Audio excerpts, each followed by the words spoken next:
कहा ओम पार ब्रह्म परमात्मा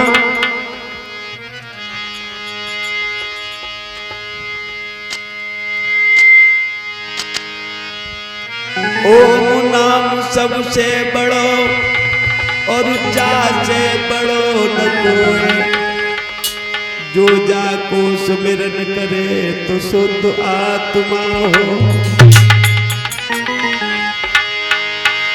सुमिर मन में है ओम, मेरे तन तन में है ओम, श्वास निकल जाती है तो मरघट में भी हो।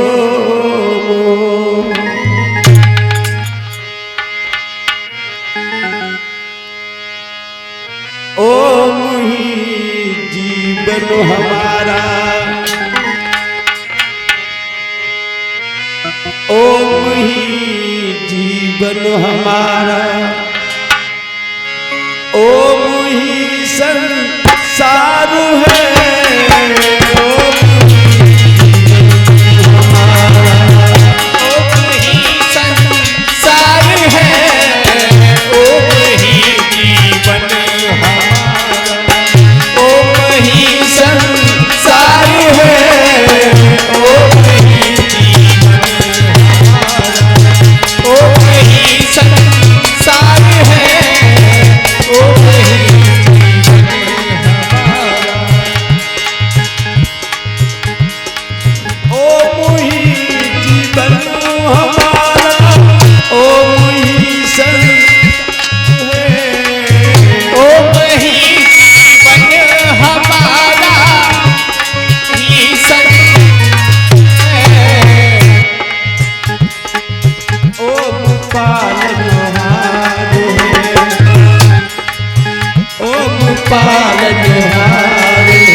भजले प्रेम से, ओ भजले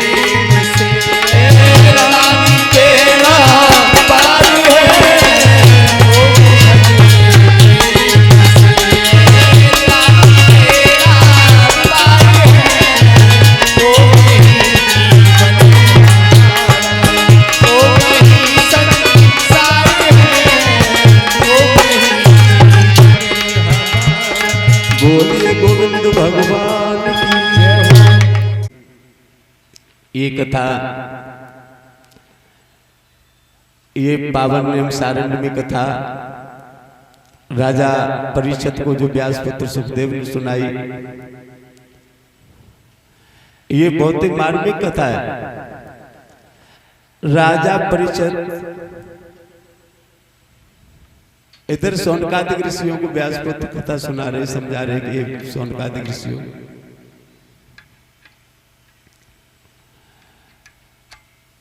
ये नेम सारण्य जो क्षेत्र है, यहाँ पर कथा में आता है कि एक समय बहुत विशाल जंगल था नेमी सारण्य में,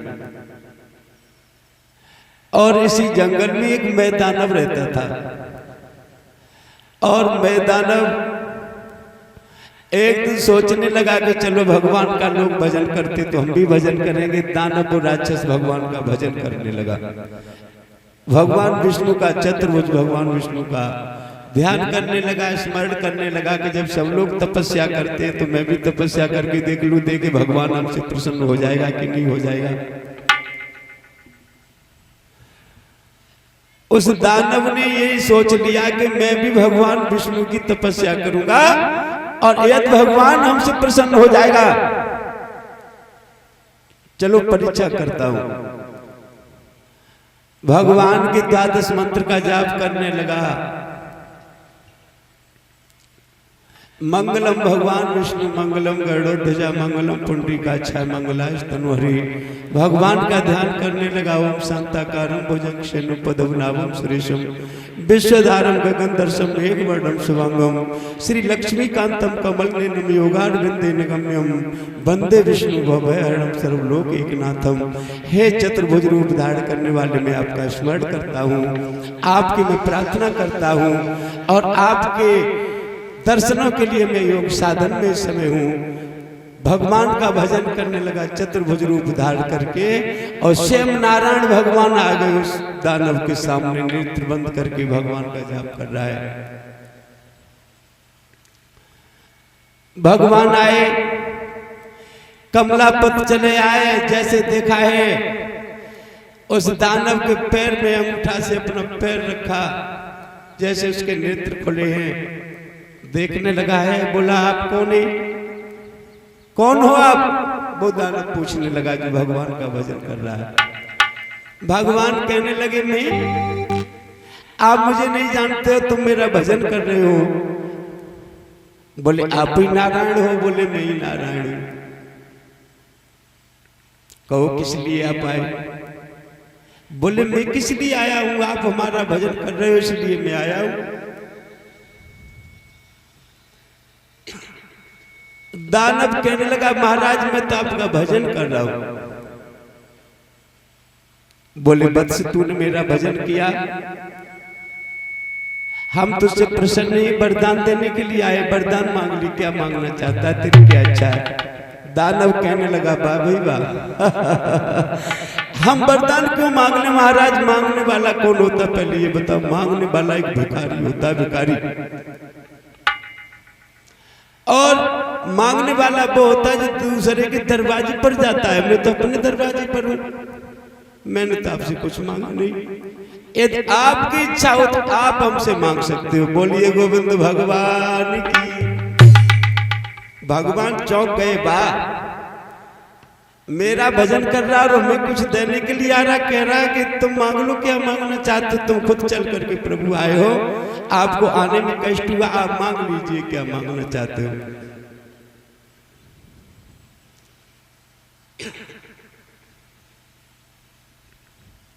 भगवान कहने लगे मैं मांग लूं? बोले और क्या है? अरे पर मांग ले हो तपधारी,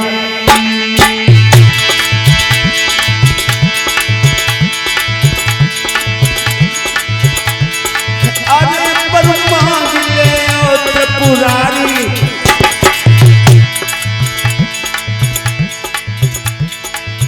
और पता न बनी कहदारी।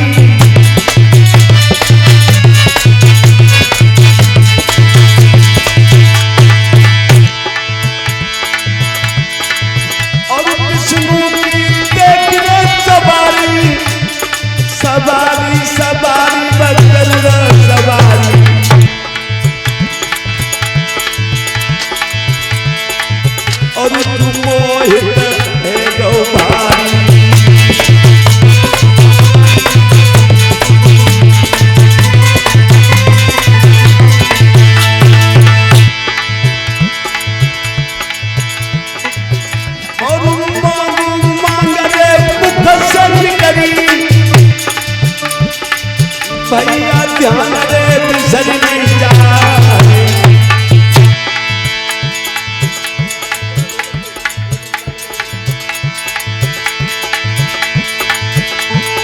समझ गए विष्णु जी फौरन और कछु कहने लगे मुस्कुराए।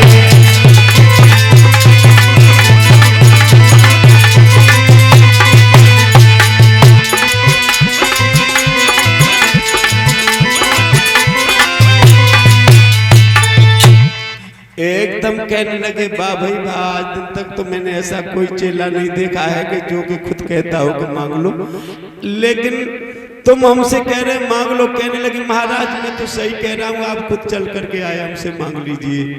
भगवान कहने लगे मैं मांग लूं? बोले मांग लो, मांग लो। बोले मांगो महाराज, देर किस बात की है? भगवान कहने लगे मैं तो चाहता हूँ कि मेरे हाथ से तेरी मृत्यु हो जाए। बोले हाजिर है दास साहब के सामने महाराज, कर दीजिए मृत्यु मेरी, मार दीजिए मुझे। भगवान ने अपना हाथ से सुदर्शन चक्र लिया, उसके 3 धड़ कर दिए राक्षस के। और जैसे 3 धड़ राक्षस के किए प्यारे भगवत प्रेमियों, क्रोध में वो चक्र इतनी तेज गति नेमी थी उस चक्कर की प्यारे भक्तों को, पृथ्वी में समा जाता है, 6.5 पाताल का भेदन कर जाता है वो चक्र। जैसे 6.5 पाताल उस चक्र ने भेदन किए, एकदम त्राहिमाम त्राहिमाम मचने लगी है, देवताओं का सिंहासन डोलने लगा, 88,000 ऋषि शंख फूकने लगे हैं। महाराज ये क्या होने लगा है, ये क्या होने जा रहा है, कुछ और नया होने वाला है। सब भगवान का ध्यान करने लगे। नमो नमो निरंजनम, नमस्कार प्रभु देवता, वंदनम सर्व साधवा प्रणामम पारंगता। मैं आपका स्मरण करता हूँ प्रभु, आप देख लीजिए। तब तक चक्र की नेमी समाप्त हो जाती है प्यारे भगवत प्रेमियों। सभी देवता लोग सोचने लगे 7 में पाताल का यदि भेदन हो गया तो कहीं भी पृथ्वी दिखाई नहीं देगी, जल ही जल दिखाई देगा। वर्णन करते हैं आज सौनकादिक ऋषियों को व्यास महाराज कथा सुना रहे हैं। जब उस चक्र की नेमी समाप्त हुई है, उसी जंगल में एक ललिता देवी का मंदिर था जहां उसने तपस्या भगवान की। उसी जगह पर एक बहुत बड़ा तालाब बन जाता है जहां वो चक्र था। आज भी वो चिन्ह है नैमिषारण्य में, जो लोग जाते देखते हैं। पास में हर गंगा किनारा है। उसी नैमिषारण्य में इधर जब राजा परीक्षित को श्राप लगा हुआ था तो कह दिया था, राजा परीक्षित को जब श्राप लगा था चारों तरफ ऋषियों में चर्चा हो गई कि ठीक है राजा परीक्षित को श्राप लग गया है, अब इसे बचाने वाला कोई नहीं प्यारे भगवत प्रेमियों। तो सारे ऋषियों ने लोमस ऋषि को बहुत कोसा कहने लगे, राजा परीक्षित जैसा तो कोई राजा नहीं है। ए लोमस तेरा कैसा पुत्र श्रृंगी ऋषि जिसने श्राप दे दिया। बोले अब उसकी मुक्ति का कारण ढूंढिए, इसी बात को सोच मत रहिए। कहने लगे इसको कथा सुना। बोले कथा किससे सुनाई जाए? पहले आचार्य ढूंढे जाते थे कथा सुनाने के लिए प्यारे भगवत प्रेमियों, लेकिन अब आचार्य चल करके दरवाजों पर आ जाते हैं कथा ढूंढने के लिए। इतना अंतर हो गया इस कलयुग में। अब कहने लगे राजा परीक्षित को कथा तो सुनाई जाए, लेकिन कौन सा ऐसा कथावाचक सुंदर होना चाहिए जिससे कि राजा के श्राप मुक्त राजा परीक्षित हो जाए। पहले इंसानों पर जब बुढ़ापा आ जाता था, वृद्ध हो जाते थे, तो सनक सनंदन कथा सुनाते थे। और सनक सनंदन संत कुमार की जो कथा सुनाता था वो वृद्ध नवयौवन हो जाता था प्यारे भगवत प्रेमियों। क्यों? कि सप्त ऋषियों का वरदान लगा हुआ था। ब्रह्मा के पुत्र थे सनक सनंदन संत कुमार। ऐसे ही भूत प्रेतों की यदि कथा सुनाई पिंडदान के लिए सुनाई जाती थी तो स्वयं सूर्यदेव कथा सुनाया करते थे। बोले मुक्ति के लिए कथा सभी ऋषियों ने कहा। अगस्त्य ऋषि बुलाए, कुंभज ऋषि बुलाए, गौतम है, जमदग्न है, भरद्वाज है, वशिष्ठ है, विश्वामित्र है, सभी ऋषि है। कहा कि राजा परीक्षित का कोई उपाय होना चाहिए, श्राप लगा हुआ है। कहने लगे व्यास के पुत्र यदि सुखदेव राजा परीक्षित को कथा सुना दे तो समझ लेना कल्याण हो जाएगा। व्यास के बेटा बोले हाँ। और ऋषि कहने लगे सुखदेव तो कथा, वो तो अमर कथा सुनाते, सुखदेव तो अमर हैं। बोले हाँ, इसीलिए तो इस परीक्षित को सुखदेव की मुखारबिंद से कथा सुनाई जाए। ऋषि कुछ कहने लगे सुखदेव कथा कभी राजाओं को सुनाते नहीं, और ये परीक्षित राजा है। सुखदेव तो एक ऋषियों को कथा सुनाते, सुखदेव कथा इसको सुनाएंगे नहीं। सारे ऋषि कहने लगे सुखदेव कथा नहीं सुनाएंगे तो इस परीक्षित को मुक्ति नहीं मिलेगी, और कैसे भी हाथ जोड़ के कैसे भी निवेदन करके यदि सुखदेव कथा सुना दे तो इसकी मुक्ति हो जाएगी, कल्याण हो जाएगा। चलो हम सब ऋषि मिलकर के विनय करेंगे, सुखदेव महाराज से प्रणाम करेंगे, दंडवत मिलेंगे चल करके, और कथा उन्हीं से सुनेंगे। तैयार करेंगे सारे ऋषि लेकर के राजा परीक्षित को, और सुखदेव महाराज की कुटिया पर पहुंच गए। बोलिए गोविंद भगवान की। और जैसे सुखदेव महाराज की कुटिया पे पहुंचे हैं, ऋषि लोगों को आते देखा। सुखदेव महाराज ने दंडवत प्रणाम उनके लिए किया। देखिए ये कहा जाता सम्मान कि कोई भी किसी को मिल जाए तो उसे सबसे पहले प्रणाम करना चाहिए, नमस्कार करना चाहिए। लेकिन आजकल लोगों को घमंड हो जाता, घमंड नहीं होना चाहिए, घमंड अच्छा नहीं होता। सुखदेव महाराज को प्रणाम किया ऋषियों ने, ऋषियों को प्रणाम किया श्री व्यास पुत्र सुखदेव ने। महाराज आइए, आसन दिया, आइए इस गरीब संत के यहाँ क्या सुखदेव के आप इतने ऋषि आकर के क्या मुझे लज्जित करने के लिए आए हो? मैं क्या आपकी सेवा करूं, मैं आपका दास हूं। बोले नहीं प्रभु, आप ऐसी बात मत सुखदेव जी करिए, आप अमर हैं, आप व्यास की बेटा, आप मेरे लिए भगवान है। सभी ऋषियों ने प्रणाम किया सुखदेव जी को। सुखदेव जी कोई साधारण नहीं थे माता बहन भगवत प्रेमी, ये राधा कृष्ण के पुत्र थे सुखदेव। आज ये सुखदेव का ये कैसे आना हुआ? ऋषियों ने कहा महाराज मैं एक काम से आपके पास आया हूं, और केवल ये कारण है कि इस राजा परीक्षित को श्राप लग गया है, धोखे से श्राप लग गया इसको, और इसको कथा सुनानी होगी। आपके ही मुखारबिंद से कथा में सुनना चाहते हैं, और आप इनको कथा सुना दीजिए तो शायद परीक्षित का कल्याण हो जाएगा। बोले श्राप कैसे लग गया?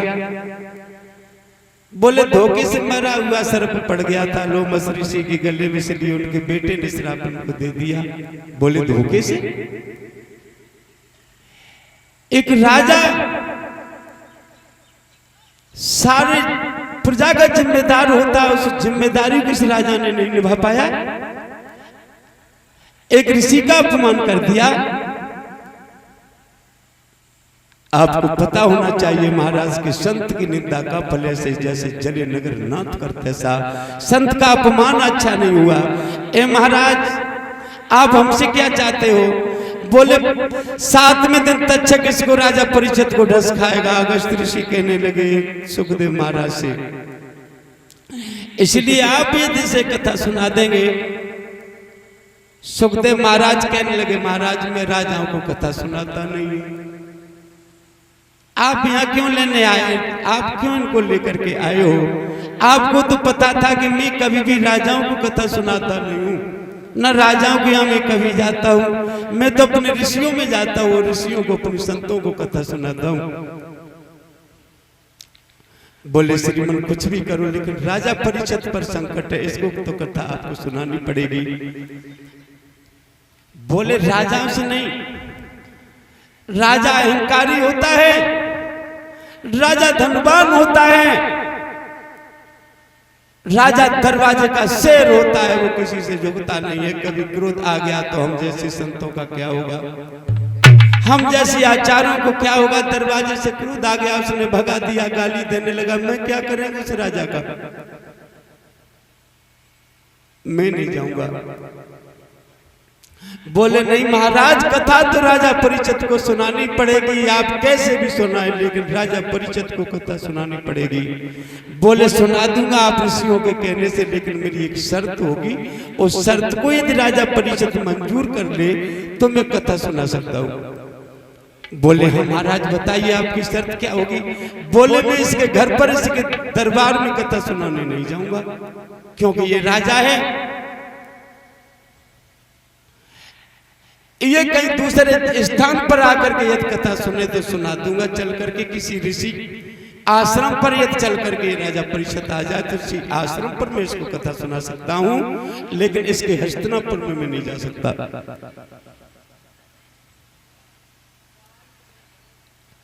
ठीक है महाराज, दूसरी शर्त। बोले दूसरी शर्त मेरी यही है कि ये राजा रहेगा तब तक मैं इसको कथा नहीं सुनाऊंगा, इससे पहले बाबा बनाओ। यदि राजा परीक्षित बाबा बन जाए, साधु बन जाए, तो मैं इसे कथा सुना दूंगा, ये मेरी शर्त है। बोले बाबा कैसे? बोले ये सारे वस्त्र आभूषण उतरवा दो इसके राजा परीक्षित के, पीले वस्त्र यदि ये धारण कर ले तो मैं इसको कथा सुना दूंगा। सुखदेव महाराज के शब्द सुनकर के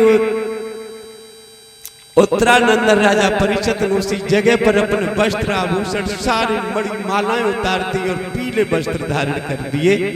प्यारे भगवत प्रेमियों, कह दिया महाराज बोले स्थान सबसे प्रिय रहेगा, पावन नैमी सारण्य है, वहाँ हर गंगा का किनारा है, मेरे ऋषि लोग वहाँ पर स्नान गंगा में कर लिया करेंगे। और राजा परीक्षित से कह दो अपना उस ऋषि आश्रम नैमी सारण्य में पहुंच जाए। प्यारे भगवत प्रेमियों, आज वो राजा परीक्षित बाबा बना दिया है, इसीलिए तो कहते हैं वर्णन कथा में आता है कि पीले वस्त्र परीक्षित को क्यों पहनाए जाते हैं। इसीलिए परीक्षित एक पति को पीले वस्त्र धारण कराए जाते हैं, क्योंकि श्री सुखदेव जी महाराज ने कभी राजा को कथा नहीं सुनाई है।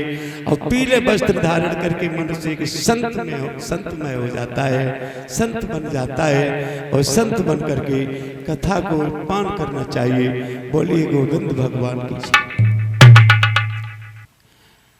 एक दिन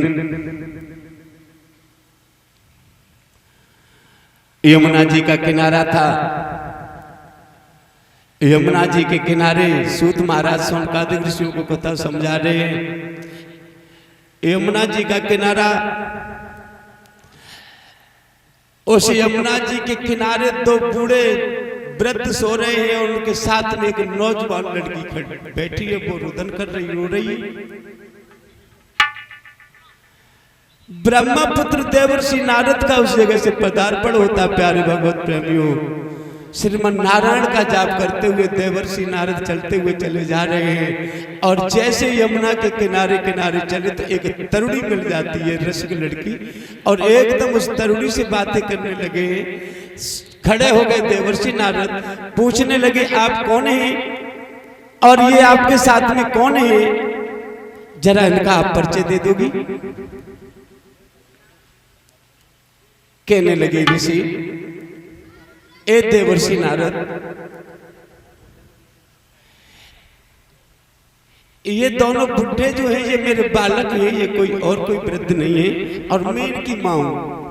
देवर्षि नारद कहने लगे, लड़की तुमको ये मालूम है कि मैं ब्रह्मपुत्र देवर्षि नारद हूं, मैं तुम्हें श्राप दे दूंगा यदि हमसे थोड़ी भी तुमने दिल लगी करने की कोशिश की। तुम एक नौजवान 14 साल की लड़की और ये 80 वर्ष के दोनों बुड्ढे तुम्हारे बेटे हो ही नहीं सकते। कहने लगी महाराज आपको पता नहीं है, लेकिन मैं सच सच कह रही हूँ, यमुना मैया की सौगंध खा रही हूँ, यमुना का किनारा है।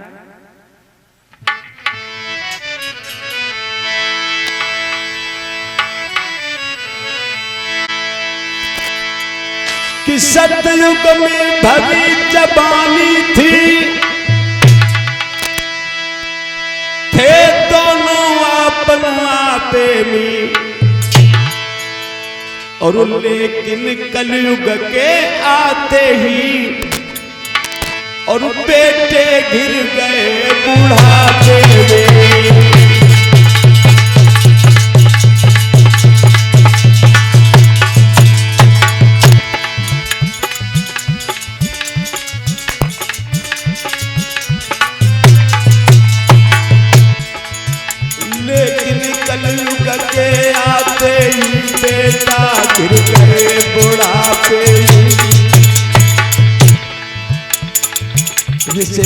आज बात है मरने की लज्जा की खास निशानी है।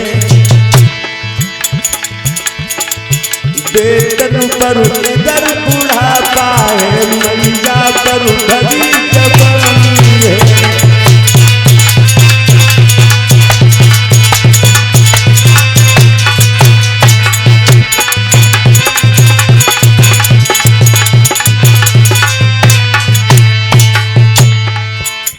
ऋषि और कोई बात नहीं है, बात सिर्फ यही है, देवर्षि नारद को जैसे पूछा ऋषि नारद ने बताया, ए बेटी तुम हो कौन?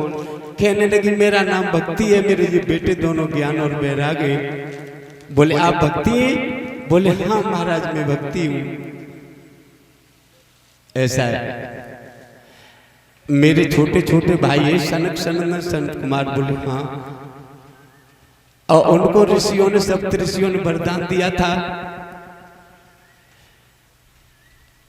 सनक सनंदन बहुत सुंदर बालक थे, 5 वर्ष के थे। एक बार ब्रह्मा के बेटे थे, माता बहनों भगवत प्रेमियों। तो सनक सनंदन शरद कुमार ऋषियों के पैरों में जब पड़ जाते, सुंदर बालक थे, एकदम ऋषियों ने उठा करके गोद में बालकों को लिया और बोले तुम बड़े अच्छे सुंदर बालक हो। किसके बालक हो? बोले मैं ब्रह्मा के पुत्र हैं। तुम ब्रह्मा के पुत्र हो? बोले हाँ। तो फिर ऐसा करो, तुम हमसे कुछ वरदान मांग लो, मैं तुम्हें वरदान दे दूंगा। क्या चाहिए आपको? वरदान मांग लीजिए। सनक सनंदन शरद कुमार कहने लगे महाराज मैं जितने हैं इतने ही बने रहे, ऐसा वरदान कोई दे दो जैसे हम हैं तैसे ही बने रहे। ऋषियों ने कहा तथास्तु मस्त, ऐसा ही हो, तुम जैसे हो ऐसे ही बने रहो। प्यारे भगवत प्रेमियों, 5 वर्ष के बालक थे सनक सनंदन शरद कुमार, 5 ही वर्ष के होकर के रह गए। बोलिए गोविंद भगवान की। और कहा तुम अपनी वाणी से किसी को कथा सुनाओगे तो समझ लेना वो वृद्ध नव यौवन हो जाएगा। ये वरदान दे दिया प्यारे भक्तों, जिसे सनक सनंदन शरद कुमार कथा सुनाते हैं वो वृद्ध नव यौवन हो जाता है। कथा सुनाई, ज्ञान वैराग्य नव यौवन हो जाते हैं प्यारे भगवत प्रेमियों, और भक्ति अपने धाम के लिए चली जाती है। कहा कि कलयुग में ज्ञानी लोग नहीं रहेंगे, पाखंडी ज्यादा हो जाएंगे। वैराग लोग धारण नहीं कर पाएंगे। वैराग धारण करने वालों को लोग उन पर बुराइयां कीचड़ उछालेंगे प्यारे भगवत प्रेमियों। वैराग्य धारण करना कलयुग में कोई ऐसी खेल नहीं है। वैराग्य धारण करने वालों को जाने क्या क्या लोग बोलते हैं प्यारे भगवत।